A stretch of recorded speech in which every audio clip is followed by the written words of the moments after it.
capsules daily with healthy diet and exercise. MX3. Tunay, natural, at original. Mahalagang paalala, ang MX3 capsule ay hindi gamot at hindi dapat gamiting panggamot sa anumang uri ng sakit. Amoy forever. Amoy LQ. Amoy Nucala Berry Blooms. Amoy kala, amoy good vibes. Sa lahat ng bagay, simula pa lang, siguraduhing max protection na. Kasi pag kulang ang proteksyon, baka madaling masira. Sa ngipin, dapat may max protection din. Max sa halaga ng unique toothpaste. With Max Protect formula, help stop cavities before they start, while keeping breath fresh. Try unique maximum fluoride protection.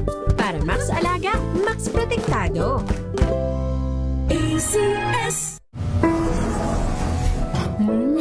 Amoy forever. Amoy LQ. Amoy Nucala Berry Blooms. Amoy kala, amoy good vibes. May nagbago. May arte? May budget? Kala nyo lang yon. So solid. White rose papaya, wow, white rose. White rose papaya, wow, white rose. White rose papaya. May glow up with a white rose papaya. White Rose Papaya. May puti power times 2 kasi may papaya at niacinamide. May shea butter and tea tree oil pa. Kutis sulit ang glow May up. glow up with a white rose papaya. White Rose Papaya. Kutis sulit ang glow up. ACS. Wow, ang saya. Isang barangay na labada, puro mancha pa. Goodbye, pahinga. Mommy, isang laba lang yan sa Pride Bar Blue. May powerful stain-away enzymes na malupit sa dumit mansya. At di masakit sa kamay. Isang laban lang yan. Hello, pahinga. Hello, Pride Bar Blue. ACS. Sa puso ng kalikasan, natatangi ang prutas ng mangosteen. Ito ay nagtataglay ng antioxidant compounds na alpha, beta, at gamma mangosteen. Ang MX3 capsule ay isang food supplement na gawa sa natural na mangosteen. Ito ay tested and proven to help avoid knee joint pain discomfort para iwas-iwas sa sakit with long-term supplementation 2 capsules daily. MX3 capsule. Tunay, natural, at original. Mahalagang paalala, ang MX3 capsule ay hindi gamot at hindi dapat gamiting panggamot sa anumang uri ng sakit. Amoy forever. Amoy LQ. Amoy Nucala Berry Blooms. Amoy kala, amoy good vibes.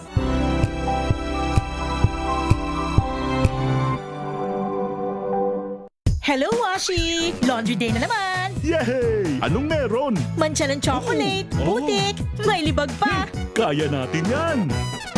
With Pride Washing Machine Detergent, may triple stain-away formula. Tanggal ang makapit, madikit, at malupit na dumit mancha. Kaya easy-easy ang labada. Mula noon hanggang ngayon! All you need is pride. All you need is pride. ACS. Jiggy Manikad po. Bilang isang broadcaster, mahalaga sa akin ang tamang impormasyon sa lahat ng bagay, kahit sa kape, mapanuri ako.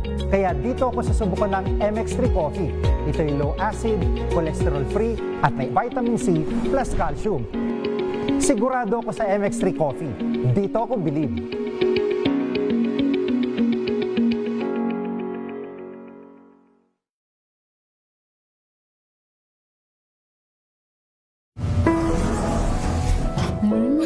Amoy forever. Amoy LQ. Amoy Nucala Berry Blooms. Amoy kala, amoy good vibes.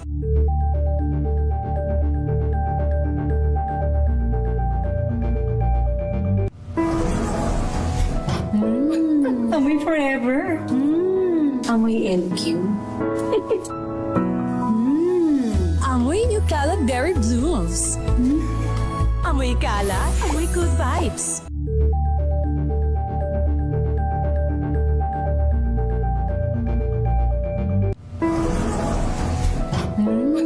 Amoy forever.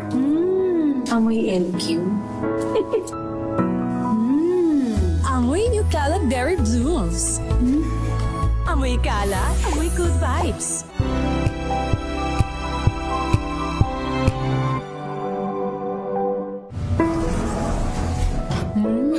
Amoy forever. Amoy LQ.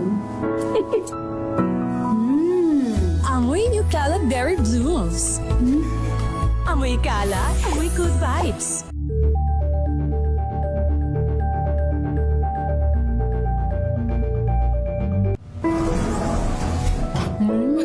Amoy forever. Amoy LQ. Amoy Eucalypt Berry Blooms. Amoy kala, amoy good vibes.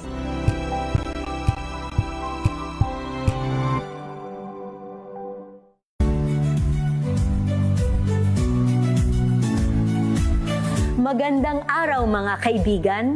Ito po ang inyong balerina ng bayan, si Lisa Makuha Elizalde, na nag-aanyaya sa inyong samahan kami at ang aming mga espesyal na panauhin para sa kalahating oras ng masayang kwentuhan sa aming programang Art to Art, kung saan ang usapang sining at kultura ay Para sa DCRH, una sa Pilipinas. Una sa Pilipino. Rapido, hataw, balita! Higit sandang tauhan daw po ng buong police station sa Puerto Princesa City, sibak. Kasunod po ng Good Friday shooting incident doon. Ating alamin sa report ni RH52 Edniel Parosa. Edniel.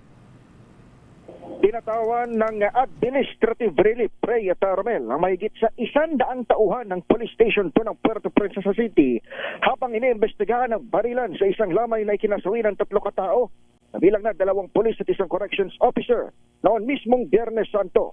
Ayon kay Police Regional Office Mimaropa Director, Police Brigadier General Hopencio Badua Jr., ginawang hakbang upang maalis ang agam-agam ng publiko sa cover-up ng lapses o pagkukulang na kanilang mga tauhan.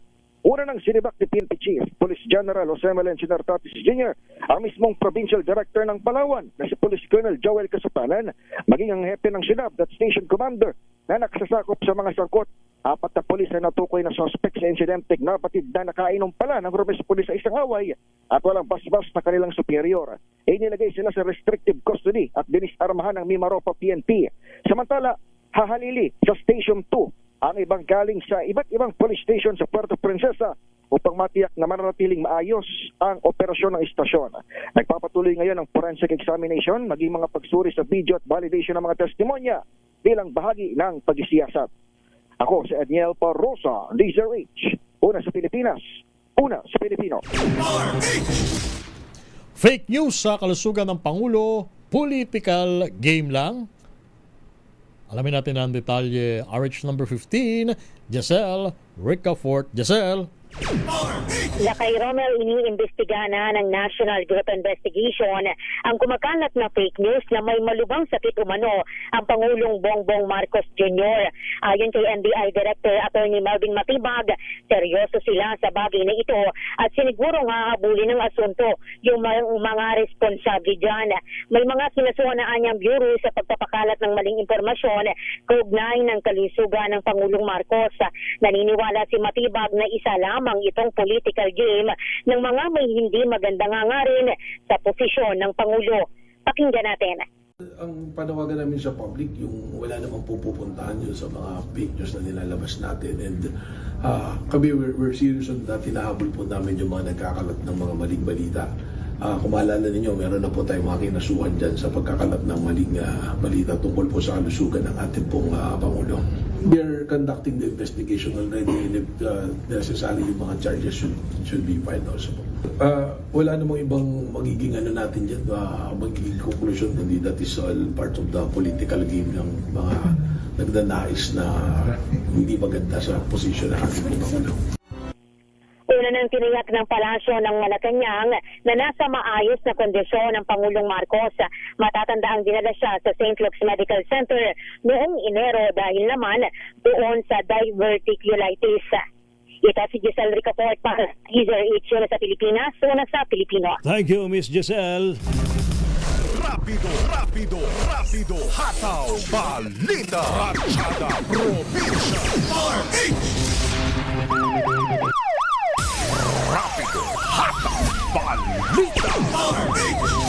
Mga report sa probinsya, isang lalaki pinagbabaril sa gilid po ng Riles sa may Calamba, Laguna, patay. Report mula kay RH30, Eric Dastas. Eric? Walang habas na pinagbabaril ng hindi nakilala sospeka ang isang lalaki hanggang sa mapatay sa may bahagi ng Purok 6 PNR site, Barangay 1, Calamba City, Laguna. Ayon sa inisyal na investigasyon ng Calamba Police, naglalakad sa naturang lugar ang biktima na nakilalang si alias Jan nang napitan nito ng sagarin at walang pasubali na agad itong pinagbabaril na nagtamo ng tama ng bala sa iba't ibang parte ng katawan mula sa hindi pa mabatid na kalibrang baril. Nagsasagawa na ng malidimang investigasyon ng Calamba Police upang malaman ng motibo sa pagpaslang sa naturang biktima at sinisilip na rin ang kuha ng CCTV na posibleng makatulong sa investigasyon at pagkakakilanlan ng tumakas na sospeka. Samantala, Blu-ray Kuya Romel, aabot sa 4 na milyong pisong halaga ng mga iba't ibang klase ng alahas ang natangay ng mga kawatan matapos pasukin at magnakawan ang Raquel Pawn Shop sa Burgos Street, Barangay 2, Calatagan, Batangas. Base sa inisyal na investigasyon ng Calatagan Police, natuklasan ng empleyado ng naturang pawn shops na si Monica Banaag na madumi na ang mga lamesa at nagkalat na mga kagatikan sa loob ng pawn shop at may butas na ang sahig at winasak ang vault ng naturang establishmento kung saan nakalagay ang mga naturang alahas. Patuloy na inaalam ng mga otoridad kung may kinalaman na tinatawag na grupo ng daga-dagagang habang patuloy na gumugulong ang investigasyon. Ito si Eric Dastas para sa DCRH, una sa Pilipinas, una sa Pilipino.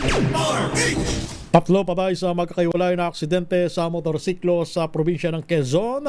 Ang detalye, RH number 33, Benji Antioquia. Benji. Tatlo ang patay sa magkakahiwalay na motor accident sa lalawigan ng Quezon kung saan sa pagganda ng kalsada sa bahagi ng Along Maharlika Highway mula Chaong Quezon to Tagkawayan Quezon.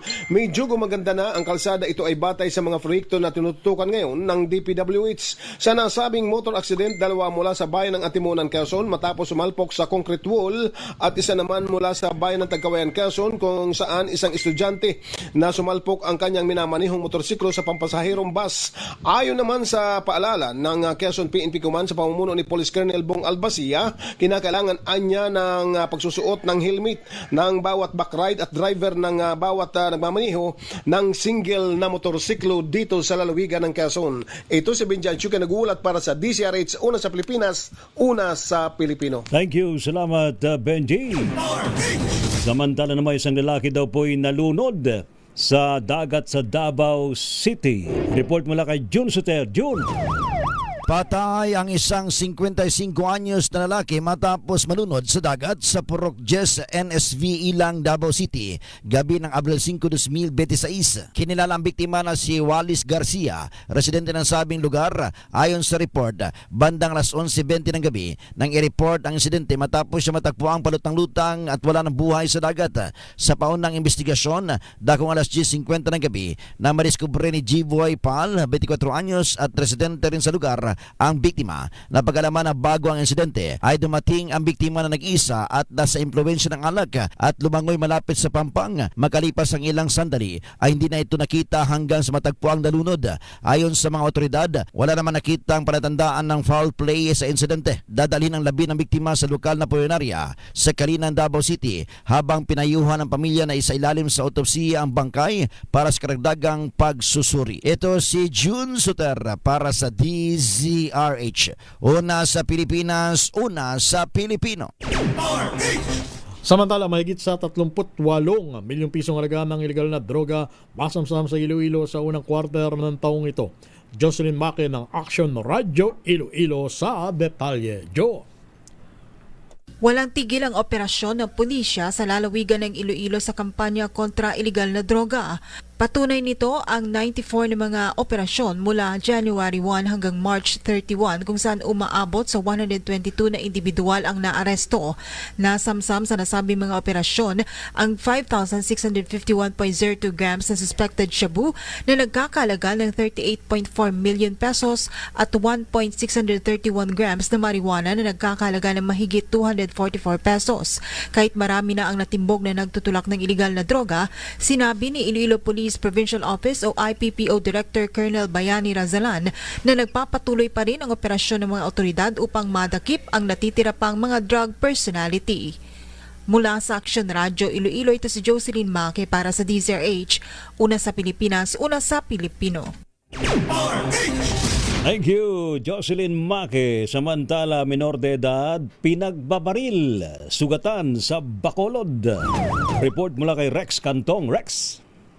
Sugatan ng isang 14 anyos na lalaki matapos barilin ng riding in tandem suspect sa San Juan Street, Purok Masagana, Barangay 10, lungsod ng Bacolod. Ayon kay Police Major Jean Tolentino, hepe ng Police Station 2 ng Bacolod City Police Office, nasa labas ng kanilang bahay ang biktima kasama ang kanyang kaibigan na dinaanan ng mga suspect at pinagbabaril. Dagdag pa ni Tolentino, away grupo-grupo ang tinitingnan na motibo sa nasabing krimen. Sa ngayon, patuloy pa ang investigasyon ng kapulisan kung ang biktima involbado rin sa away ng mga kabataan. Estable na sa ngayon ang kondisyon ng biktima sa paggamutan. Ito si RH46 Rex Cantong para sa DZRH, una sa Pilipinas, una sa Pilipino.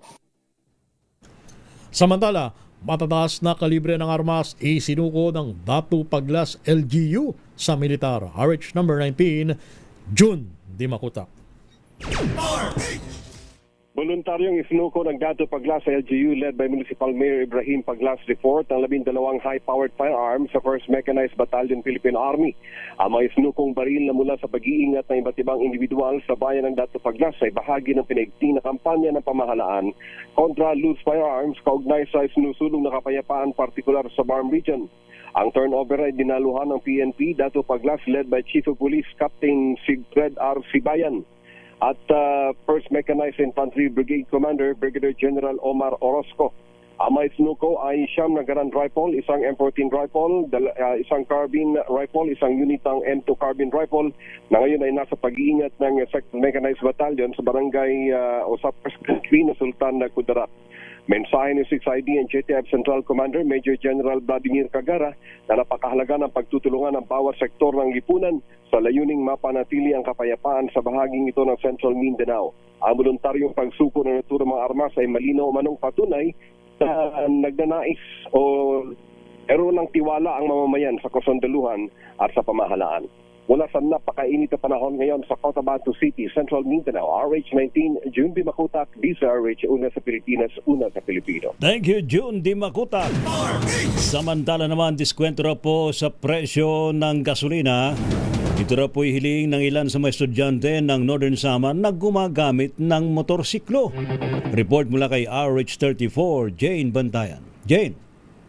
Humiling naman ng diskwento sa presyo ng petroleum products ang ilan sa mga mag-aaral ng lalawigan na gumagamit ng motorsiklo bilang kanilang transportasyon sa pagpasok sa paaralan kung sakaling magpatuloy pa ang pagmahal ng presyo ng krudo ngayong pagsisimula ng pasukan bilang tulong na rin daw sa sektor ng mga estudyante.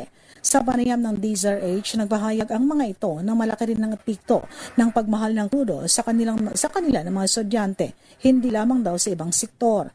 Nakikitang karagdagang pasalin ito ng kanilang mga magulang. Samantala, sa mga katatapos lang ng senior high school, ay hiniling din ng ilan sa kanilang mga paaralan na maiwasan ang pabalik-balik na pagkukuha sa kanilang mga requirements na kinakailangan sa kanilang pag-aaral sa kolehiyo upang makatipid sa pamasahe at gasolina. Dante na lang nagamit motor, magkayoon man sa discount pag abot sa gasolina. Mula sa Action Radio Katarman, RH34 Jane Galit Bantayan ng DZRH. Una sa Pilipinas, una sa Pilipino. Pagdiriwang ng ika-84 na araw ng kagitingan sa lalawigan ng Bataan, sinimula na sa paglulunsad ng Kagitingan Trade Fair. Maroon natin kasamang si RH number 37, Danny Comilang. Danny.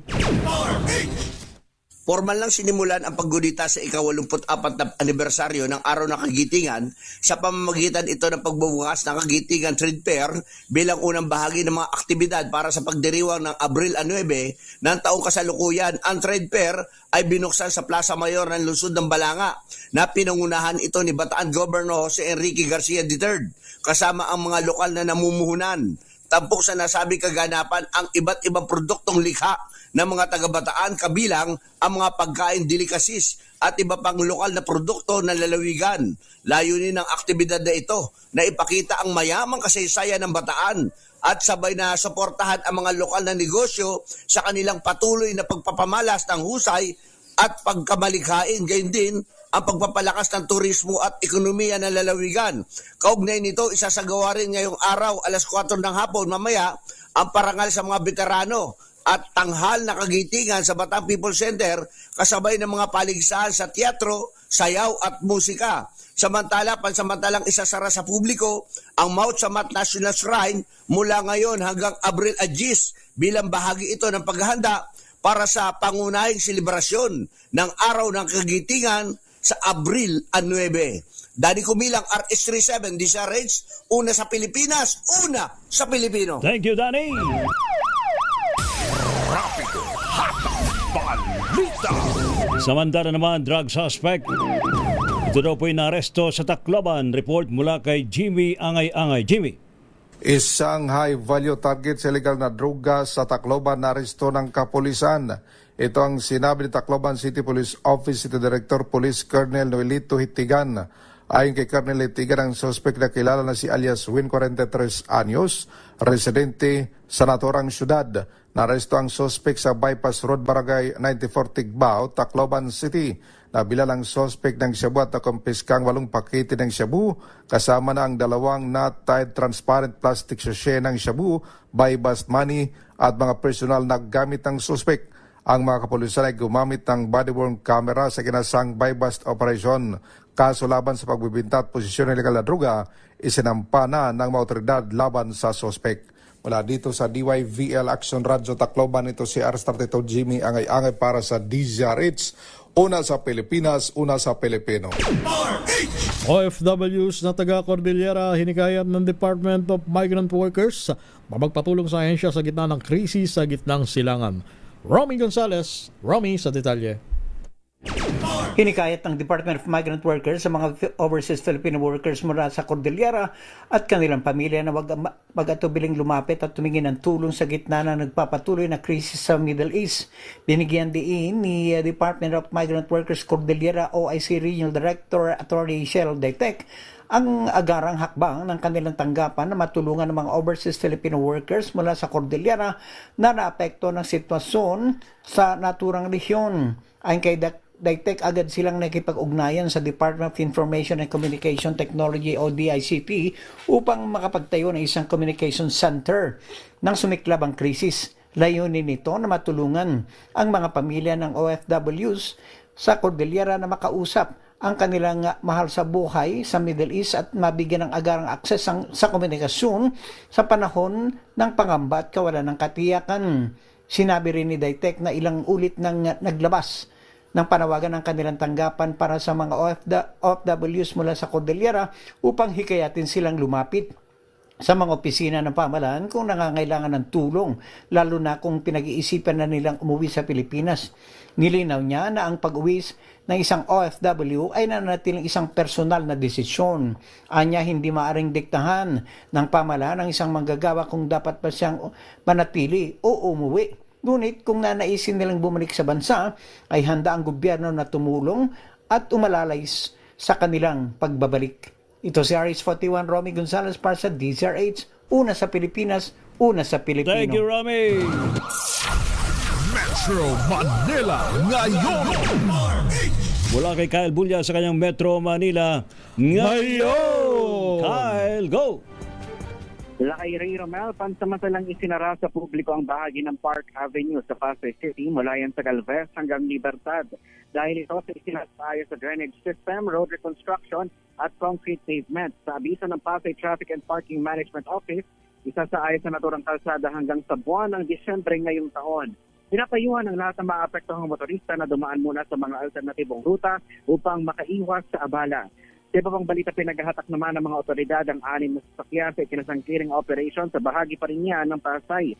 Kabilang sa sinunod ng MMDA ang EDSA Magallanes, EDSA Rojas Boulevard, Sandejas Street at Buendia. Sa nasabing operasyon, 21 sasakyan din ang natikitan dahil sa paglabag sa batas trapiko.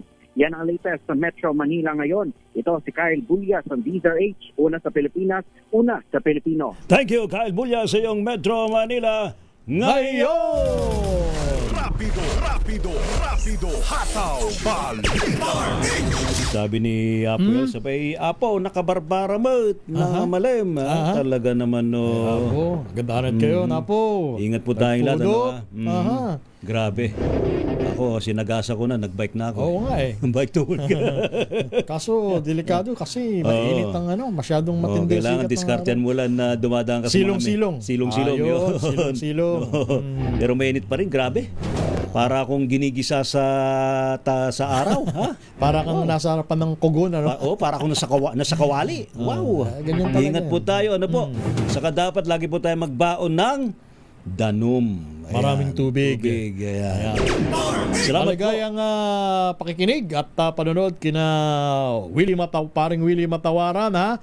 At Francis J. Flores. Yun. At kay Johnny Gomez. Yun. Johnny Gomez, kumusta ka na? Mga dati nating kasama yan. Oo, saka si Kiko Flores, ha? Oo. Ay, yaman na yung mga yan. Talaga?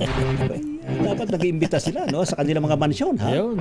Salamat, Mr. Reynapit. Maraming salamat sa buong persa ng DZRH News Team. Ano pong mga lingkod, sina Ray Sibayan. At Romel Fuertes. Para sa DZRH, una sa Pilipinas. Una sa Pilipino. Pilipinas ang oras, alas 3:04. This time check is brought to you by Ace.